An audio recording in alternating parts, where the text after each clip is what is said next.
Hello, guys. What's up? We have here Carlos Becle, also known as Charlie Garcia. I didn't know you were Charlie Garcia, buddy.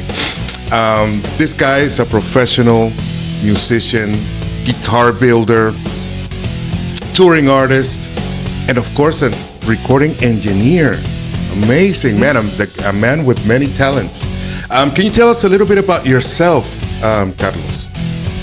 Sure. I guess starting from the beginning, started playing bass at about 13 and was in a lot of bands in my early days. And then I had rock bands, and then I had a connection with jazz, kind of parallel at the very beginning at about 14 years of age.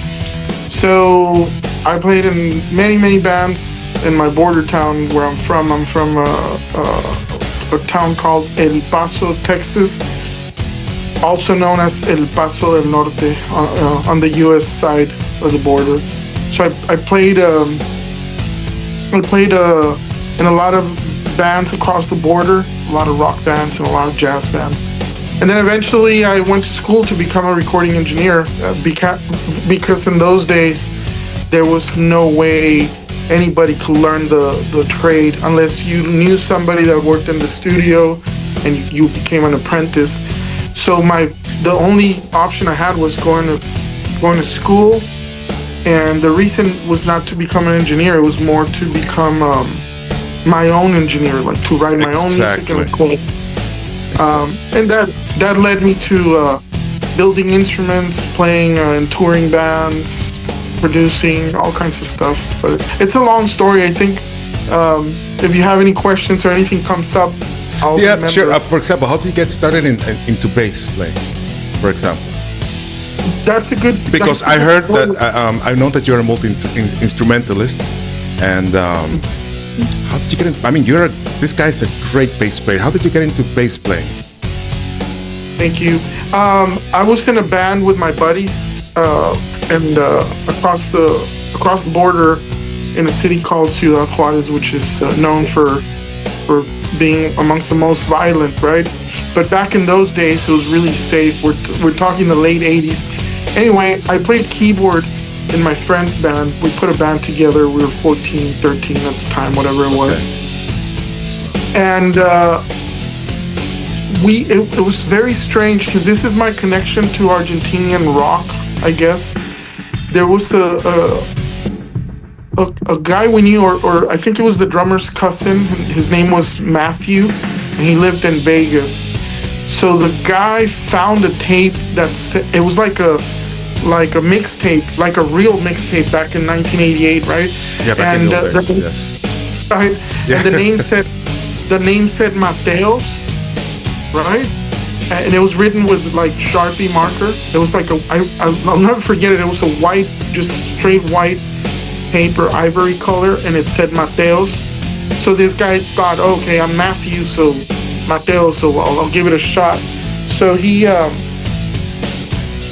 takes it home, and this guy was like into I guess the early stages of gangster rap. So he had no love for this kind of music. It turned out it was a Miguel Mateos mixtape, which had Charlie Garcia songs. It had a bunch of stuff. So that's when I first heard that song by Charlie Garcia called Funky, right? And it had that bass line. So we had a car, actually. We're like 14, 15 years old. I think the drummer must have been 15 already, and we had a car, and we could buy beer in Mexico and cruise around town, and it was completely safe. We'd be cruising, listening to this tape, and I remember we bought like a quart of beer for both of us, and that was our thing, right? So we kept listening to this bass line, and I was the keyboard player in the band. A neighbor that was a classically trained piano player, he was around our age, he was really good at keyboard, so I got kicked out of the band. Okay. Because the keyboard player was so good that he just kind of like took my spot. So now we're sitting there because we're all friends. They're like, well, we need a bass player. Why don't you play bass? So I got my parents to buy me a used Hondo 2 which was one of the most amazing basses I've ever played. Amazing. That's a great story. Wow. Yeah, and it came from that song. For those in South America or in Mexico that have heard that tune called Funky, it's got a really cool funky bass line, and that's how I got into bass. I was in the band, and I didn't even know how to tune the bass, so Okay. I had no knowledge. Well, could you tell us a little bit what you're doing here in Buenos Aires? And I know that we've been trying to get together and, see each other, and well, we have been sick, guys. So I don't want to get Mr. Carlos sick as well. So what brings you to Buenos Aires, my friend? So many things, right? I've done tours before with as a sideman or doing production or doing audio, all kinds of stuff. And at this point of my life, I wanted to do something that was really challenging, which was to travel the world with just my bass, no crew, no nothing, just me and my bass, and have like no backing tracks, just play original music and covers with just me and my vocals and my bass. So I wanted that kind of a challenge, and I had a motorcycle accident where my left, almost my entire left side was shattered. Wow. Except my leg, but my there was multiple fractures. So part of my therapy was to play bass again, and I started putting together this group of songs that led me to do like a solo set, and I started posting it on YouTube, which that channel never picked up. I think it's got like 300 followers or whatever. But somehow people started noticing, and they started offering me gigs like, what if you came here? And then eventually we just decided that we were going to do a world tour. So we're actually on the what's called the Melancholy World Tour, and we're going to different countries. Right now we're in Argentina. We've been here for 4 weeks. We got another 9 or 10 days to go. We've done a bunch of dates. So yeah, that's basically the gist of it. The challenge of playing solo bass with and the bass is a beautiful instrument, and as a solo instrument, you remind me of Michael Manring. He does the same thing, which is just beautiful. Just the bass alone, that is just out of this world. And by the way, I'm looking at such a beautiful bass. And I know that you are a guitar and bass builder, and you have a shop called Exotica's Guitar, am I right? Yeah, it's called Exotica Guitars in El Paso, Texas. Can you tell us a little bit about it? How did you get started with this? Sure. By the way, this one's a Beck guitars. It's not an Exotica, so I run two different brands. I run Exotica guitars and I run Beck guitars. And Beck is more, I guess, boutique, I would say. Okay. Exotica guitars is my bread and butter. I started that company with a friend of mine who's a guitar designer, incredible guitar player out of LA, Justin Harris. And that was just an accident. I really didn't want to build guitars, and I ended up starting this company with my friend, and we've been going at it for I think 8 years now, something like that. Okay. Started in 2016. Yeah, and, because yes, I've seen some of your basses on your YouTube channel, which I'll leave here the links, and also your socials. I'll be leaving here in the description all your socials. But I would like you to elaborate a little bit, because we've talked a little bit about this before, about the design, the design principles for an instrument. For example, if I wanted to buy or to acquire one of Exotica's guitars models, what are the principles behind it? I mean, we talked a little bit about it. Would you like to, let the people know about it? Yeah. So there's two main requirements. If I don't get along with you or we don't like each other, I'm not building it. I don't care how much you pay me. I'm not interested. The second requirement is I must be able to measure your hand. If I don't measure your hand, I'm not building anybody an instrument. So those are the only two requirements. Most people, most companies, they're more worried about the financials of buying an instrument. I'm worried about at the end of the project that you end up with the best instrument you've ever played, ever. And I mean, that includes any other brand by any other builder. So that's my goal. And that's the two principles. We must have a connection, a personal connection. Not necessarily a friendship, but a really good connection. Yeah, I know what you mean. Yeah, like good vibes. Yeah. Good vibes. And then I got to be able to measure your hand. How's that influence? How does that influence? For example, in somebody's playing, does it make a difference? That's probably that's what has the most influence. That's a great question, by the way. You can play on anything. You can get a broomstick and put a couple of strings. You can play it. You can get used to anything. The thing is, I'm in my late 40s. I've been playing most of my life. My hands are wearing out. I'm slowing down. I'm not playing as I know what you good. mean. Right? So why is that? It's because most of my career I played production instruments that weren't fitted for my hand. When we fit, if you see this one's completely flat in the back. Mm-hmm. There's no radius. This is almost like a 2x4, but this allows my thumb to have a lot of support. When you have a round edge, you're using strength that could be used for. Actually, you don't need to use any strength with a flat, flat back of the neck, because you just put your finger there, and then. Well, it's a lot of interesting physics behind it. Wow, amazing. Yeah. So the back of the neck being flat, and it has to be fitted to your hand. It can't just be flat and say, "Oh, okay, this is going to be great." No, because that's going to lead you to, when you're older, carpal tunnel syndrome, arthritis, all kinds of illnesses. So that's basically the principle behind that, and the short answer of it. Okay, great. And what kind of wood do you use? Is there any any special wood to build those bases? I'm curious. I have some favorites. For Exotica, we use our main woods that we use for neck construction is Wenge and Purple Heart. That's like my two favorite combinations. And for bodies, I like to use mahogany, any type of mahogany, like African. It could be African. Yeah. If you got Honduran, even better. And then maple tops. Sometimes we use burl tops, different kinds of burls.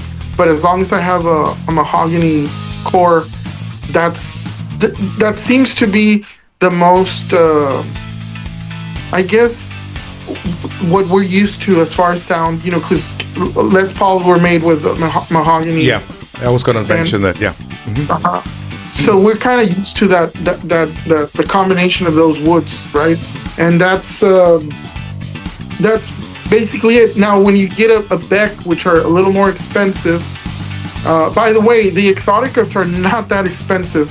You would think when you look at them, they run between $2,800 and $3,200. Anything comparable, if you go to my Instagram and you see what I built, anything comparable runs $5,000. From other companies. We're way cheaper than that. Now with Beck guitars, that's a different story. These run, from 5,000 to 12, 13,000, depending on the wood, and that's because the woods are really, really exotic. This is this particular one is almost extinct. It's highly flame redwood. Okay. And this one was cut in the 50s, and it's got a bunch of fractures. That's why I used it for this prototype, because it's got a bunch of fractures. I can't sell it to a customer unless they would be okay with it. But there, you can see right there, that's a fracture. It's been patched. It's never gonna give us problems, but it loses a little bit of its its beauty. I think it gives it character, to be quite honest. Yeah, yes, it does. Yes, it does. Yes, it does. Can you tell us a little bit about the electronics? I'm pretty curious, and I know that people here in the channel will be curious about the electronics, the microphones that you use for the bass as well. Before I move on to the electronics, these cores, what we call the tone block. Okay. For these exoticas, I have this one's Brazilian ironwood, which in the 40s in the U.S. they used to make bullets out of Brazilian ironwood because they ran out of lead and steel, so they were making bullets out of those things for hunting. So that's how it's apparently it's the strongest wood in the world. That's why it's called ironwood. So this one has a core of that, which makes it extremely heavy. That's actually a problem. But when it comes to the sound, it's very, very clear. Especially when I do chords, you can hear every single note. For those who've seen the live show, yeah, they can attest to that. As far as the electronics on this one, this is really interesting. Excuse me, because there's a lot of debate on whether it's the wood or the pickups that make the sound, and I think it's both. Now, on this one, I really wanted to do Bartolini electronics. Okay. But I use all kinds. I'm not married to anybody. I use Fishman. But this one's Bartolini. It's like a Music Man replica, right? And then it's got a Bartolini preamp. It's 3 knobs, pickup selector, and it's got a mid-tone. Awesome. Boost and cut. Now here's the very interesting thing. Underneath this ramp, there's a $10 pickup from China. Okay. So this is $250, right, or whatever this was, and this is only $10. And this one sounds as good as this one. Now, before I did that modification, I had this pickup in this area, and it gave it a very like Les Claypool sound, like really nasally, because you're back here, right? Yep.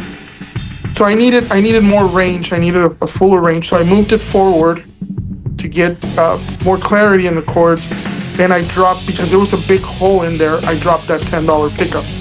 Eventually I figured I'll just put it on for now, and I'll get me another Bartolini. And this is around the time that Bartolini died, which is a few months ago, right? And I put that $10 pickup, and I don't think it's coming off. It just sounds really good in there. So is it the wood? Is it the pickups? Is it the electronics? I couldn't tell you, but I think it's a combination of all. So this particular one has Bartolinis. Awesome. Are there any future challenges that Exotica guitars might face? How do you see Exotica guitars in, I don't know, the next 5-10 years?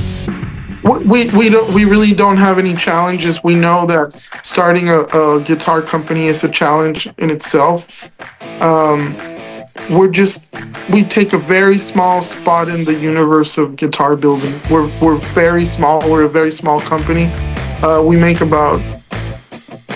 probably about 20 guitars a year, and right now we're so backed up. So as far as challenges, we don't. I wouldn't consider them. It's just part of our existence in the universe of guitar building. Awesome. For the people who are in Buenos Aires, you told me that you have like 9 more days that you're going to be here. Well, in Argentina. Right. Well, in Argentina, you told me. Mm-hmm. What's the next presentation? When's the next presentation? And where? You know what? I think the next shows are going to be in Buenos Aires. Okay. So if they go to my social media, I'll announce them, because I really don't have any information at the moment of where and when. But I think there's a show next Friday. Awesome. And then probably one Saturday, but I really don't know. But I'll announce it as soon as I get the info. Okay. Well, great. Well, Carlos, listen, thank you so very much for being here, taking the time to tell us a little bit about you, about what you do. You're an amazing musician. I've seen your videos. I mean, wow, great, Thank you. great bass plays. Great bass play. Thank you. You as well. I'm hoping we can connect and we can jam. For those who don't know, you're playing. It's very refreshing type playing. So I look forward to sitting down and doing like a bass duet or something. Yeah, that would be Pretty great. That would be great. I'm getting a lot better, so I might catch one. I mean, it might be one of your shows. So we'll be in touch. Sure. Awesome. And I don't know, who knows? Maybe we might jam next week. That would be awesome. That would Possible. be awesome. Yeah. That would be Absolutely. awesome. Well, Charles, anything else you want to say to the public over here? Yeah, the crowds in Argentina are great. I've had nothing but good shows. It's probably one of the best crowds in the world that I've seen. Yeah, I love this place. I'm planning on coming back at the end of this year, and I hope to see everybody at a show nearby. Awesome. Great. Well, guys, thank you very much for watching. Thank you, Carlos, for being here and sharing us a little bit about what he does. Catch you on the next one.